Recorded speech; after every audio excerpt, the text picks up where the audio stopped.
Allah ki zauna talauci kare saki bar ni. Ki gane wanda ke nema wata rana za ya samu wayo. Ni sai ka sake ni, takarda ta yau za ka bani. A gidanka idan na zauna talauci shine za ya karni.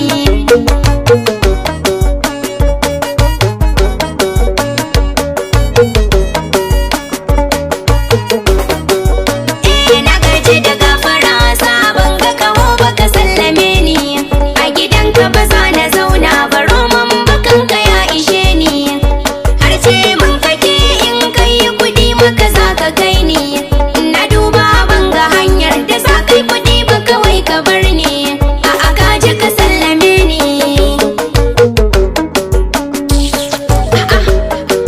Kai ni na ce ma ka bar ni. Talauci ne sanya matata za ta guje ni, saboda wanda shi ne yasa za ta tafi yau ta bar ni. Kuma gashi ina da ilimi a rabu da boko banda muni, amma a hakan ta ni ta ce ita ta gaji ta tsane ni wayo. Idan Allah ki zauna talauci kar da ya saki bar shi. Ki gane wanda ke nema wata rana za ya samu. Ita ta manta da cewa Allah ne ya jarrabe mu, ƙawarta tana nasiha ko yaushe ta shigo gidanmu. Ta ce ki rike mijinki wata rana za ya samu. Ta ce mata ba ruwanki idan kuma ya miki ki kamu. A'a ni sai ka sake ni, takarda ta yau za ka bani. A gidanka idan na zauna talauci shine za ya karni. Na sha wahala a kanta duk dan haƙƙinta na bata. Na yi da ko a baro sannan na yi da ko a bata. Na yi wanki da guga na yi walda duka dan na bata. Na yi faskaren itace da shusha ina danci da shanta.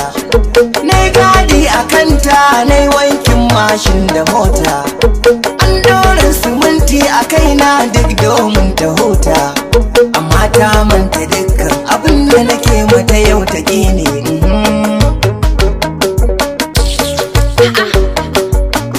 Zama ba zan iya ba, talaucin nan haka ya ishe ni.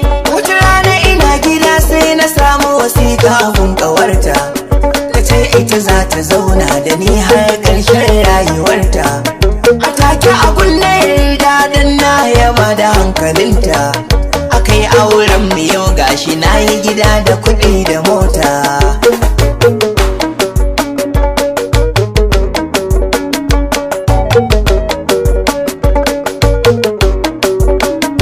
Rannan zami shofin da matata sai mun ka ganta. Tana gadi a kofa da kayan security jikinta. Da ta gan mu ta fara ihu duk domin mu ji tausayinta. Na ce mu barta ya zama izina gun mai halinta.